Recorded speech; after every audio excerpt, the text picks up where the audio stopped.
Welcome again. It's Independence Day in Ukraine today, but there are no open celebrations because the country is at war with Russia, and the president believes Russia is planning a barrage of airstrikes today. Today also marks the 6th month since the Russian invasion of Ukraine. On February 24, Russia carried out what it calls a military operation to denazify and demilitarize Ukraine. To the Ukrainian president, 6 months on the move was the day his country, that's Ukraine, was reborn. It's been 6 months since the war started in Ukraine, and today, on the country's Independence Day, it is still at war with Russia. The Russian forces not relenting with their attacks across cities. President Volodymyr Zelensky has warned citizens to take air raid sirens seriously and to expect more attacks from Russia, especially today. In a recorded speech aired today to mark 31 years of independence, President Zelensky says Ukraine was reborn when Russia invaded on February 24 and would recapture annexed Crimea and other occupied areas in the east. He also said Ukraine no longer saw the war ending with peace, but instead with victory.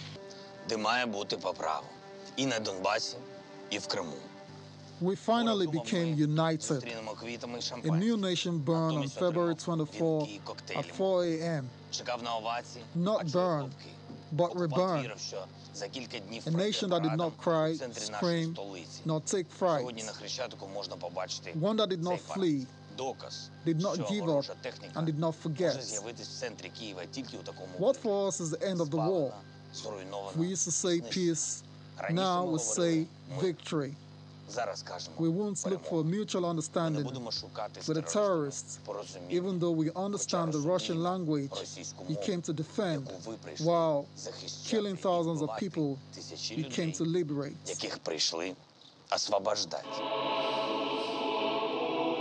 Earlier, he and the First Lady, Olena Zelenska, attended prayers for Ukraine at the St. Sophia Cathedral.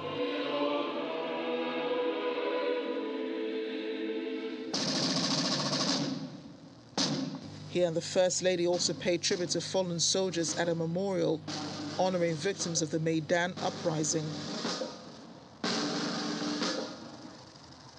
The Maidan movement, which took its name from the central Kyiv square, where demonstrators gathered on November 21, 2013, was a response to former Ukrainian President Viktor Yanukovych's rejection of a trade agreement with the European Union. Over 100 protesters were killed in the subsequent 3 months of confrontations on Kyiv's Maidan Square.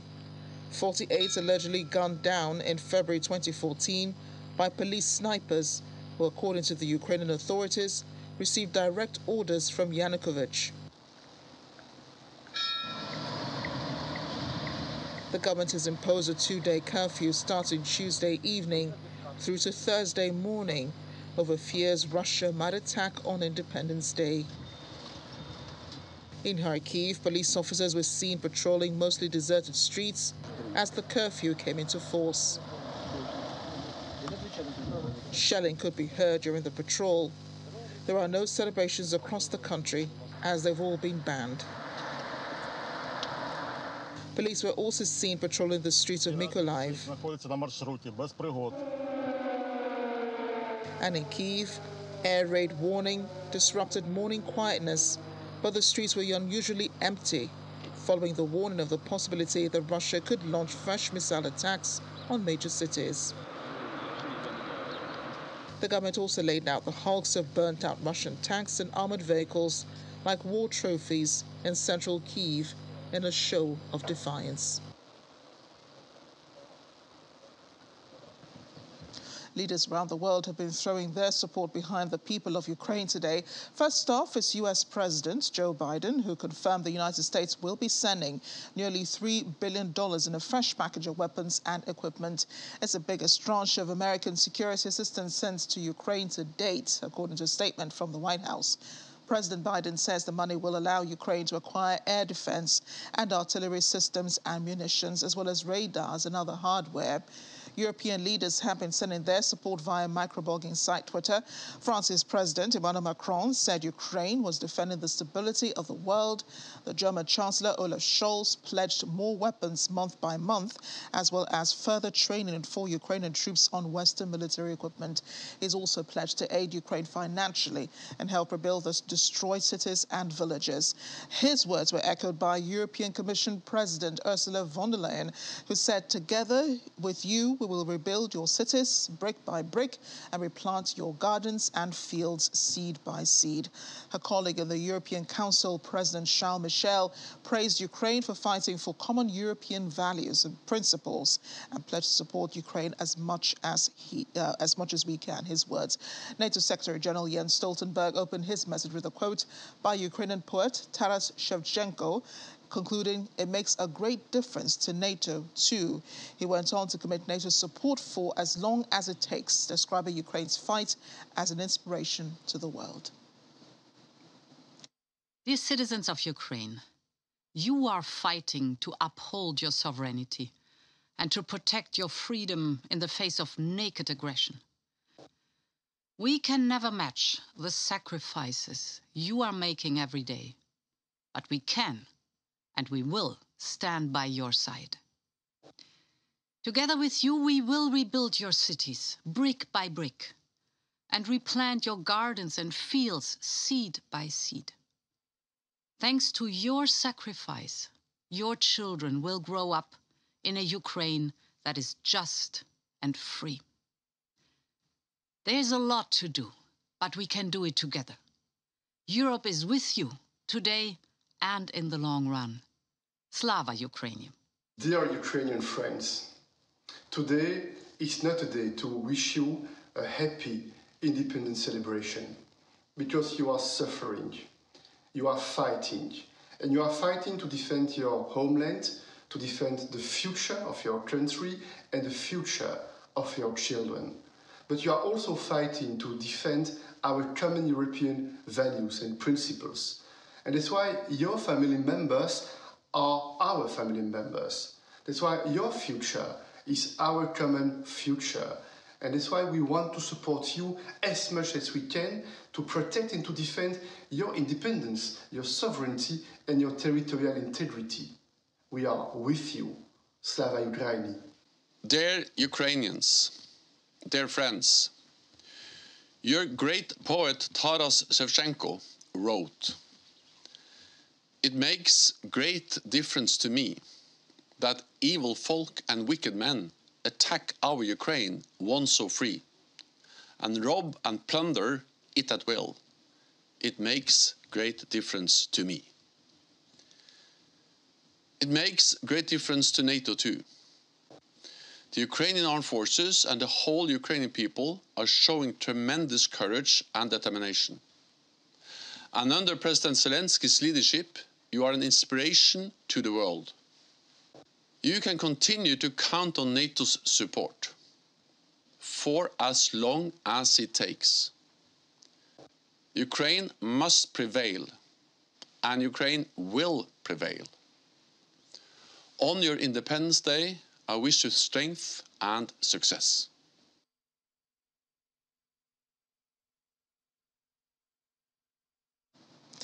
UK Prime Minister Boris Johnson expressed how Britons feel about Ukraine's Independence Day today with a floral arrangement made of sunflowers and blue hydrangeas adorning the doorway of his official residence, number 10 Downing Street. We'll see that in a minute. In a video message posted on his Twitter page, Mr. Johnson praised the steel and courage of the Ukrainian people in defending the country against the Russian invasion. He said the UK had provided Ukraine with more defensive weapons than any other European country, including 7,000 anti-tank missiles, and would continue to provide every possible military, economic and humanitarian support.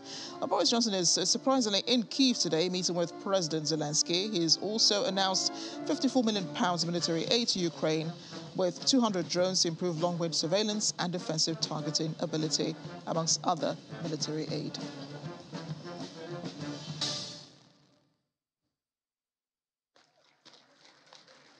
I'm delighted to offer my congratulations on the 31st anniversary of Ukraine's Declaration of Independence, and to remember that amazing day in 1991 when Ukrainians celebrated in the streets as their country was reborn as a sovereign state. Alas, today, Ukraine's independence is threatened once again, and her people are fighting with steel and with courage to defend their homes and their families, and to preserve their right to decide their own destiny in their own country. I've never doubted for a moment that Ukraine is going to win this struggle, because no force on earth can overcome the patriotism of 44 million Ukrainians. And however long it takes, the United Kingdom will stand with Ukraine and provide every possible military, economic, and humanitarian support. Since the 24th of February, we've supplied Ukraine with more defensive weapons than any other European country, including nearly 7,000 anti-tank missiles, and we've welcomed over 100,000 of our Ukrainian friends to find safety here in the UK. One day, Ukraine will come through this ordeal and achieve victory. And when that moment comes, as it will, we in the UK will be even prouder to be friends of Ukraine.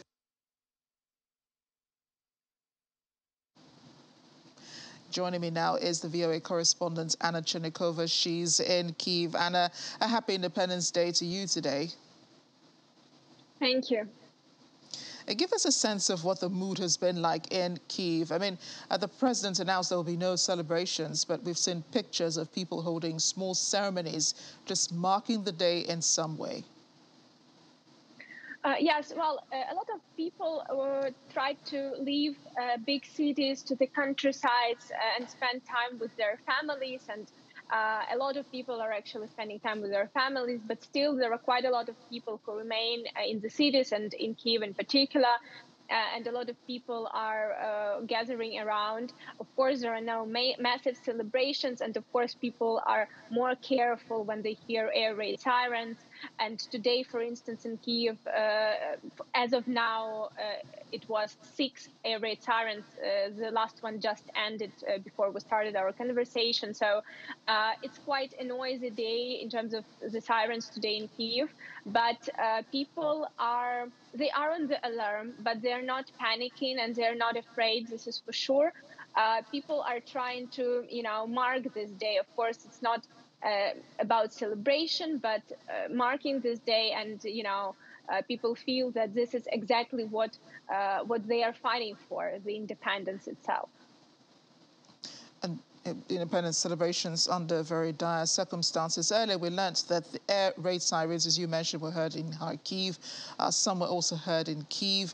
Have there been more of those today as the day wears on? And have there been attacks as well? Well, actually, all these 6 air raid sirens that were in Kyiv were in other parts of Ukraine as well. I should say that almost every air raid siren is around the whole country. But of course, in some regions, there are even more frequent sirens that people can hear. Of course, we talk about here about Kharkiv, Mykolaiv, and Zaporizhia. These regions are under the most threat. For example, during the night today, the city of Zaporizhia was hit with Russian missiles twice. As we know, for the moment, military infrastructure was targeted and hit, but no casualties reported so far. Also, there were hits in Mirhorod, and this is a Poltava region city. And this was one of the worst hits for today, for the moment. Also, it was both military infrastructure and civilian infrastructure that was targeted and damaged. In addition, just a couple of hours ago, we heard about certain heats, a couple of heats in Khmelnytsky region, which is in the west part of the country. We again know about military infrastructure that was damaged, but no casualties reported yet. Also, a couple of missiles were destroyed by the air defense in in the Chernihiv region, Cherkasy region, as well as in Vinnytsia, which is central part of the country. And I should say that in the south, situation is also quite, noisy and quite difficult, because the city of Mykolaiv is under a very constant threat and under very heavy shelling. And just now, before our conversation, it was confirmed that there are heats in Mykolaiv region, but we don't have any details yet. So, of course, today there is more. Well, I should say that there is more sirens in general, so more threat than it was in the past weeks, if we look in general over the country. But those areas which are under constant threat, they remain under constant threat. And for example, the city of Kharkiv, which you mentioned, it's under very heavy shelling, very bad shelling since yesterday evening, and it was not stopped. So it's just non-stop until now, this very moment. So situation is tough, but I cannot say that, anything massive and very, extremely bad. Oh, just now is another air raid siren. I'm sorry. So I cannot, but still I cannot say that anything, super bad has yet happened, which was actually people getting ready for today on the Independence Day. Anna, you just said that there was just another air raid siren. Is it unnerving for you, or are you just used to hearing the sounds, as they go off? Well, to be honest, you get used to this in 6 months of war. But of course, today, as I already mentioned, people are more careful. I'm staying in quite a safe place, so I also, considered this as an option for today. But still, it is quite, people quite get used to it. This is true. And this is why actually the government was trying to, remind people to be more attentive to these sounds, especially today. There's currently a curfew going on across the country, imposed in the country. It started yesterday.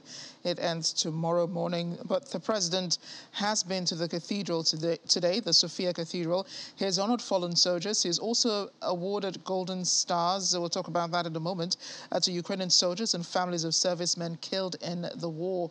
All of this is taking place today. They've really taken place today because, it's a bit... it's not really confirmed, really, how the Ukrainian president is moving around. If there is a war going on and he's given a warning about possible airstrikes, is it possible all of this took place today in Kyiv, in and around Kyiv? The president and his wife, the first lady, are going to these places and then doing these things just to boost the morale of many Ukrainians and the soldiers as well. Yeah, it looks like it was happening today. Kyiv is not under a special curfew. So in Kyiv, there is a standard one from 5 o'clock in the morning until 11 o'clock in the evening. But of course, those places where president was present, they were under very high security, and it was not announced. So apparently, only those soldiers who were awarded were informed and knew the location. In terms of the church service, it was a closed ceremony, and this area is pretty much under very high security all the time, because this is a very pretty much city center, and it's a heritage of Ukraine. So this is quite a secure place. Of course, there are risks, but I guess that the president team is taking care of that. And if we talk about the monument of the fallen soldiers, those that died during Maidan. This area is located in the so-called governmental district, so this is also a very secure place. And we know that this district, people who are working in this district were working remotely for the whole week. So I think that this was done in order to ensure the secure movement of the president and his wife. But it looks that it really happened today. At least we received reports and we received footages from today. Anna, keep staying safe. We're here with you, just hoping and praying all of this ends as soon as possible. Thank you for giving us the update. Thank you very much. We'll have more on the Russian invasion just coming up after the break. Plus, China's mission to the UN condemns countries envoys it says are interfering with her internal affairs on the Taiwan question. Stay with us.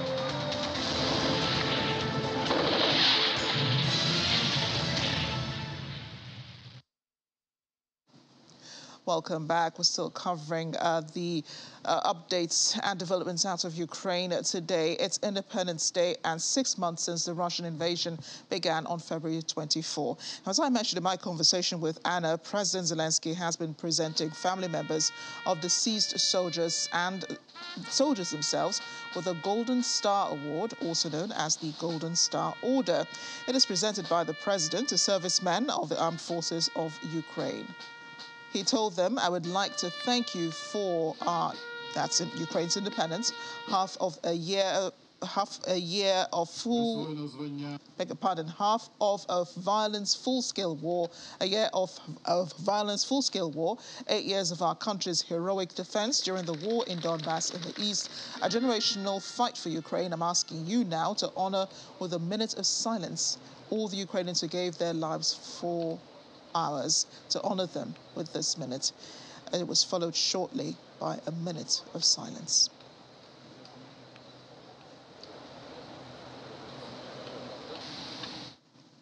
Well, joining me now is another Ukrainian, this time the chargé d'affaires at the embassy in Abuja, Nigeria's federal capital, Mr. Soltis Bodan, beg your pardon. Thank you for sharing your time with us today. I appreciate your being here, and a happy Independence Day to you.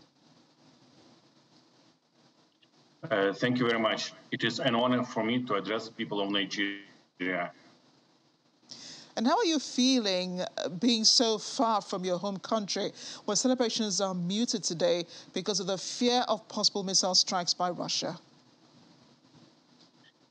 It's really very painful for me to see all this war going on in my country, all these human sufferings.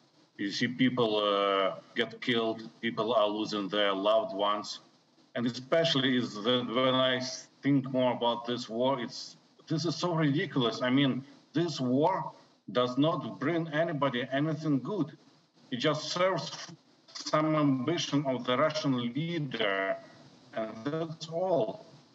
I mean, even Russian people also, they will not get anything from this war. Russia has the largest territory in the world.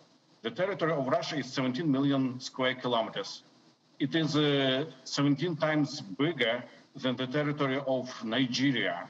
And they have very vast natural resources. They could have used it all to make their country an economic paradise. Instead, they use all these vast resources, they waste their people's lives just to kill other peoples.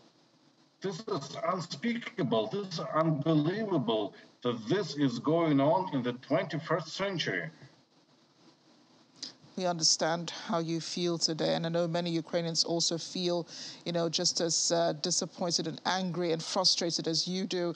But there have been messages today just encouraging many Ukrainians, especially from the European leaders, who are reiterating their support for Ukraine. And then there are also more pledges of military aid for Ukraine and those promises of standing by your country for the long haul. What does it mean for Ukraine hearing, these pledges from European leaders and receiving this moral support? What does it mean for you?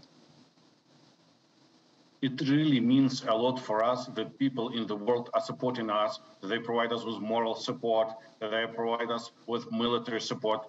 You know, as I told, Russia is a huge country with territory of Russia 28 times bigger than the territory of Ukraine.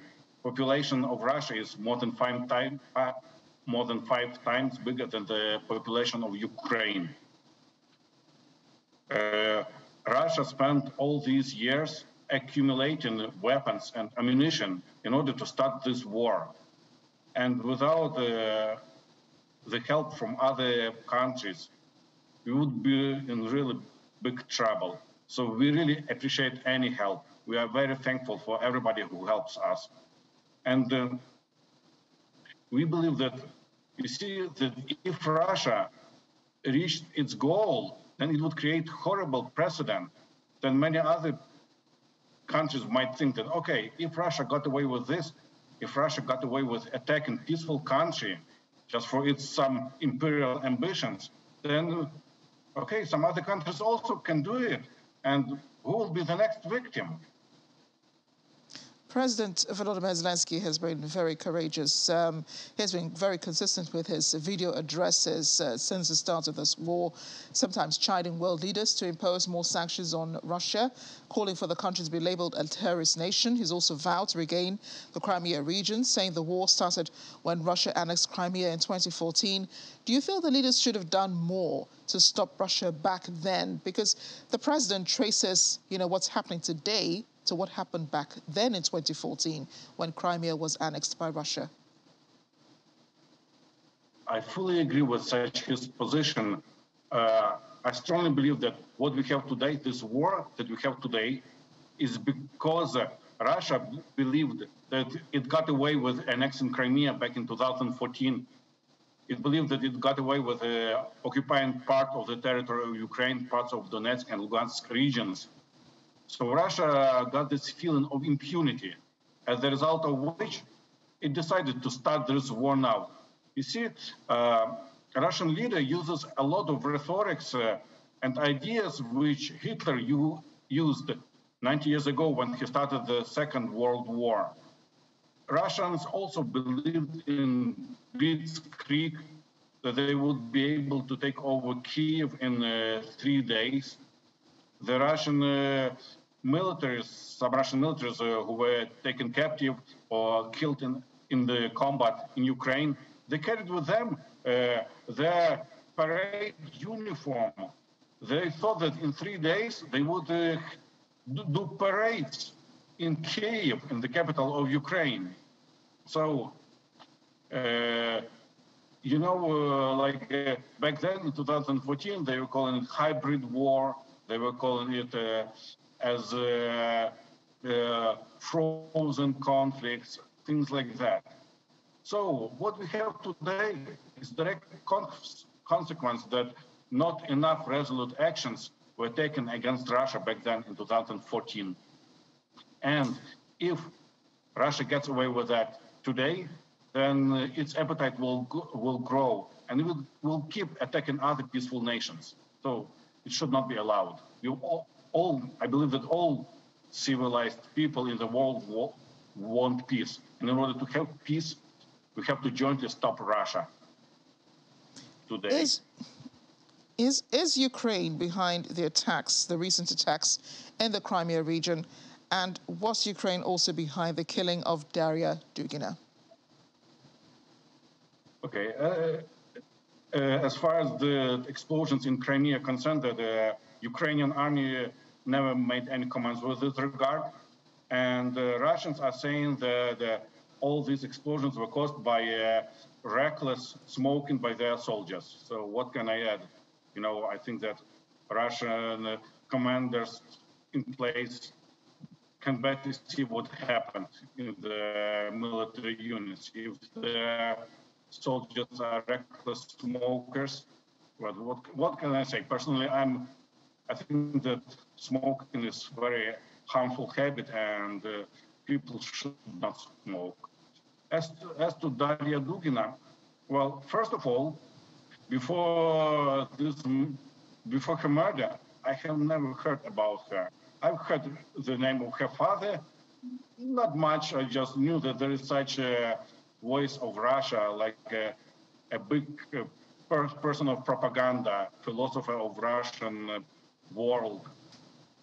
But it's like he was not among the most famous ones. So there was no point in killing Daria or her father. Their death, her death, I mean, because the theory is that actually her father was the target. Neither her death would not change anything. So we had no reason to kill her. And also, Ukrainians are not using terrorist methods. Ukrainians are not aiming at the civilian populations, even if that population is saying some bad things on television. These are not our methods. We would never do this thing. So this is for Russian authorities to investigate this death. But all I know is that we had no reason to kill her. We have nothing good would come from her death for us, and we did not do it. Sultan Maidan, I appreciate your making time for us today, and once again, a happy Independence Day to you and to all Ukrainians. Thank you, I appreciate it. Thank you very much. Pope Francis has called today for concrete steps to end the war in Ukraine and avert the risk of a nuclear disaster at the Zaporizhia power plant. It comes as the IAEA, the UN nuclear watchdog, said on Tuesday will visit the Russian-occupied plant in Ukraine within days if talks to gain access succeed. Russia and Ukraine have repeatedly accused each other of firing at the facility, and which is the largest of its kind in Europe, and which pro-Moscow forces took over soon after the February 24 invasion. Pope Francis told his weekly general audience, "I hope that concrete steps will be taken to bring an end to the war and to avert the risk of a nuclear disaster at Zaporizhia." In a related development, Japan's Prime Minister Fumio Kishida says his country will restart more idled nuclear plants and look at developing next-generation reactors, setting the stage for a major policy shift on nuclear energy a decade after the Fukushima disaster. The comment coming from Kishida, who also said the government would look at extending the lifespan of existing reactors, highlight how the Ukraine crisis and soaring energy costs have forced both a change in public opinion and a policy rethink towards nuclear power. Japan has kept most of its nuclear plants idled in the decade since a massive earthquake and tsunami in 2011 triggered a nuclear disaster at the Fukushima Daiichi power plant. Russian opposition politician Yevgeny Roisman has been detained at his home per video shown on Russian social media in the latest move by authorities to punish critics of the military operation in Ukraine. The video of the arrest showed Roisman, former mayor of Ural city of Yekaterinburg, being taken away by law officials today. Earlier, Roisman was seen in the video telling reporters that he was being investigated under law against discrediting the armed forces. He said he was being arrested basically for one phrase, the invasion of Ukraine. Asked where he said that, he replied, "I've said it everywhere and I'll say it now." Roisman confirmed being investigated for discrediting the Russian army.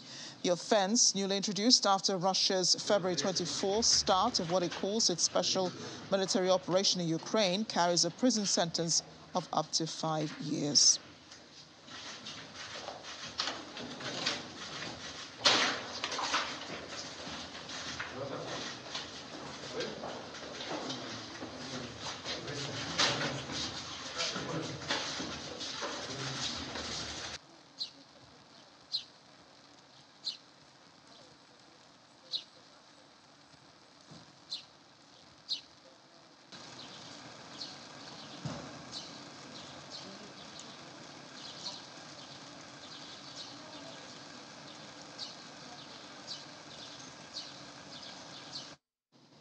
And the UK imported no fuel from Russia in June for the first time on record. That's according to official figures. Imports of goods from Russia also fell to £33 million in June. That's the lowest level since records began in January 1997, according to the Office of National Statistics. Western nations have imposed strict sanctions on Russia since it invaded Ukraine in February. The UK has pledged to phase out Russian oil imports by the end of the year and gas imports as soon as possible. Fuel imports from Russia fell by £499 million, or 100%, compared with the average for the previous 12 months to February.